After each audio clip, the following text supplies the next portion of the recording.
पहलगामला जो हल्ला झाला, मी ज्यावेळेला त्याच्यावरचं मी पहिलं ट्विट ज्यावेळेला केलं त्यावेळेला मी सांगितलं होतं की ज्यांनी हल्ला केलाय त्यांना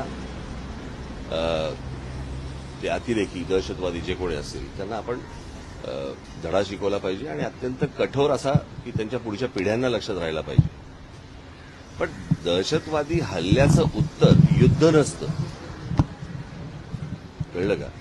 युद्ध हे काय उत्तर नाही. आता अमेरिकेमध्ये 2 ट्विन टावर्स पाडले, पेंटागॉनवरती त्यांनी हल्ला केला म्हणून त्यांनी जरा जाऊन युद्ध नाही केलं, त्यांनी ते अतिरेकी ठार मारले.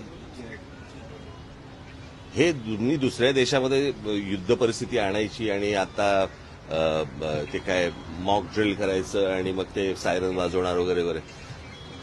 मुळात ही गोष्ट का घडली हे पण आपण लक्षात घेण्यासारखं आहे. मला असं वाटतं की थोडंसं अंतर्मुख होऊन आपण आपला विचार करणं खूप गरजेचं आहे. पाकिस्तानला काय बरबाद, अगोदरच बरबाद झालेला देश आहे तो, त्याला काय बरबाद करणार तुम्ही? आणि प्रश्न असा आहे की ज्या अतिरेक्यांनी हल्ला केला त्या अतिरेकी अजून तुम्हाला हातात सापडलेले नाहीयेत.